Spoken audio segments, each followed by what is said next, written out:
I said the biggest story this offseason is going to be Dak Prescott's going to be the highest paid player in league history, and people are going to freak out. And that was right before we had a perfect Dak Prescott season for this exact conversation, which was his best ever regular season and arguably his worst ever postseason moment or game. And so here's the deal. Like, the Cowboys put themselves in this spot. They gave Dak Prescott a no-tag clause. They gave Dak Prescott a no-trade clause. And they keep borrowing from Dak's contract. So his current cap hit is $60 million next year. And if you're just like, all right, we're going to swallow it and deal with it and move on, the year after, it's $36 million for him not to be on the team. So they have to extend him. They have to rework it, which means in a world where Justin Herbert got $52.5 million and no one batted an eye, Dak Prescott, it's going to start at 3 years, $175, which is $58.7 million a year. And the reason 3 is because he wants to be back in this position again. That's just Trevor Lawrence is about to get $56 million a year. Whether you guys like it or not, it's going to happen. And in that world, Dak's going to get this, and people are going to lose their minds. And the Cowboys kind of trades have no options because it's really untenable to have him play on his current contract, and then you also could lose him for nothing. Well, I remember going back to 2020, we're in a pandemic, and everyone's sitting on these home shows, and to break the fourth wall, it's like, hey, we're starting the show with Cowboys. I don't care if you like it or not. We start the show with Cowboys, all right? And everyone was freaking out over whether Dak was worth $35 million. To your point, salary cap has gone bonkers. Look at the top paid quarterbacks right now. I requested this screen here. Look, guys, Dak is already 10th, and when he signed it at $40 million a year, everyone freaked out then. It's gone absolutely bonkers since. Jalen Hurts is making $51 million next year. Yeah, Dak will make 60. Dak is a very good quarterback. And when he makes 60, the next contract will be 65, the next one will be 70. This report, which comes from Jordan Schultz, I don't think it's necessarily one of these where it's like he's getting the deal, but it's a bit of speculation, but I'm not going to bat my eye at it because I think that might be the going rate by the time we start negotiating for Dak Prescott, whether it makes sense at home or not. Yeah, I agree. I don't think it's going to be that big of a deal. I mean, Jimmy Garoppolo, who did win? He was the highest paid quarterback in the league. Matthew Stafford in Detroit was the highest paid quarterback. So it is just the timing of it. I tell you what, though, if I'm Jerry Jones, I am sitting down with Dak, not his agent. I'm sitting down with Dak and saying, look, you make a ton of money off the field. We got to pay CD. We got to pay Micah. You want to win here. You will go down as a legend. You will go down maybe as the best Cowboys quarterback ever. I mean, Staubach, obviously. But, if you win a Super Bowl, but to do that, we need our other great players. I'm not insulting you, Dak. How about 52? That's what Lamar Jackson's got 2 MVPs just signed for, just last year. So I wouldn't insult him, but I would try to get him to not break the bank and set the market. And so I don't know if Dak would go for that. There's been one quarterback in the history of modern football who has agreed to that or has even entertained it. It's Tom Brady. And that will be part of the argument, too, if I'm Jerry. Like, look at Tom Brady.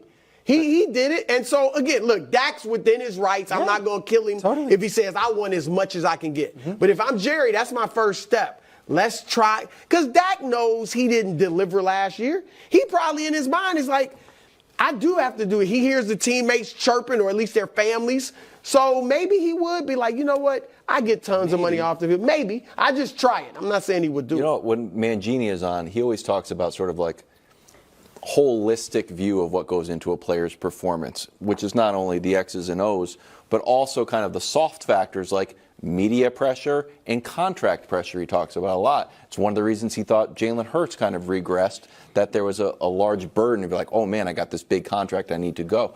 Do you think if Dak was the highest paid quarterback in the league, he would feel a little bit of an extra burden, like, oh, an interception. I can't throw an interception. I'm the best. I don't think that, because he's also, like, as Brew was referencing, Dak was already dealt with being one of the highest paid. I don't know if he set the record with his last one, but he did. It was structured in a way that, again, the lesson here for quarterbacks, I guess, is you're going to look at the highest paid players in NFL history, and you're going to see a bunch of Hall of Fame quarterbacks, and then mixed in there is Kirk Cousins and Dak Prescott, because those are the only quarterbacks in the modern era, I shouldn't say modern, but in the last 20 years, who played the franchise tag game. And if you're willing to play that game and win it, then all of a sudden you can get these insane numbers.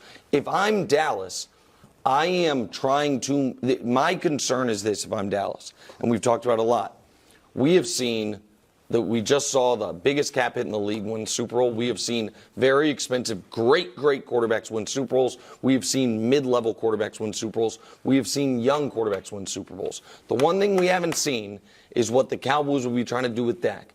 A good quarterback, paid like a great one, win a Super Bowl. We haven't seen it. Now, I guess you could say Stafford with the Rams, but he wasn't paid crazy high when they won it. No. He is now, and I think Stafford's better than Dak. So it's just I would just also add that Dak, he wears that star on his helmet. The pressure, highest pay, it's all fungible. Like you wear the star on the helmet, that is the highest pressure job maybe in all of sports. I know, I see it in the playoffs. Not great, but the 26 touchdowns and 8 interceptions are pretty good. So, Brew, would Russ make the Steelers legitimate contenders? No, I wouldn't go that far. I think he'd make them better, but it's hard. Look, they could be better as a team and miss the playoffs.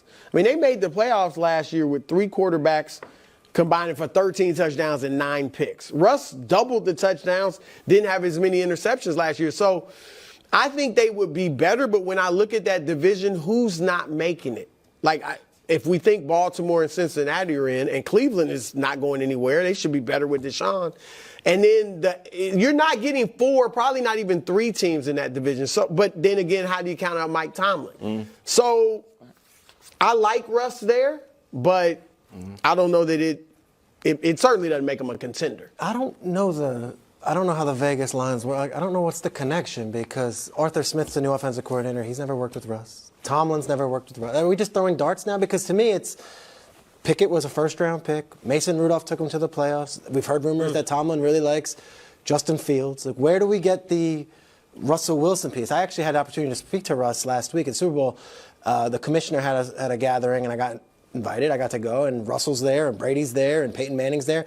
And Russ came up. We did the bro hug thing. We talked a little bit about the year, and I don't think necessarily it was as toxic as it seems in Denver. I don't see him necessarily being back in Denver, but I also know the financial, restrictions of getting a Russell Wilson. You got to pay this guy top dollar. You need to see. You got to pay him top dollar?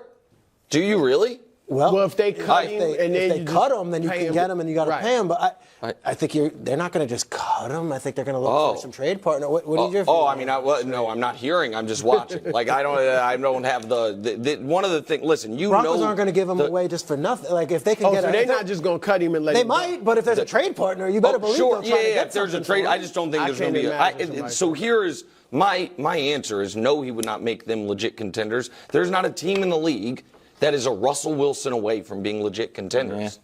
That's the thing. And maybe it sounds harsh, but Sean Payton, who I know you know very well. That's my guy. Right, that's your guy. Sean Payton got a year looking at him and appears to have said, we don't really have another quarterback in-house. We have Jarrett Stidham. We have the 12th pick of the draft. It's $85 million to move off him. Biggest dead money hit by a factor of 2 in NFL history. Yeah, we're going to do it. We're going to move on. And so I think that we are in a weird spot where people are even still a little behind on where Russell is as a player. And again, I'm not acting like Mahomes Mountain is gospel, but to use it as a reference point, if we put it up, I don't know. No, but Brew, here's my point. But he's on the bottom row.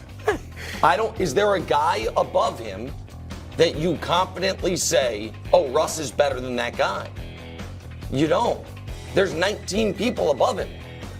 And so, that's, again, my ranking doesn't have to be. You don't have a Steelers quarterback above him, though. No, that's correct. He didn't make the mountain because there's only 26 guys on it.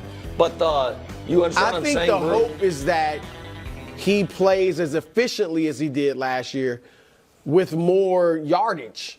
And ability to score in the red zone and stuff like that. Because, you look at the numbers and you're like, wow, 100 passer rating. I think he was in the top 5 maybe or close to it. Yeah, but he didn't have the production. Look, I've thrown out him going to Pittsburgh. But there are 3, and we'll get to some of this later. There are 3, I agree. If I'm Pittsburgh, I'm looking at Justin Fields.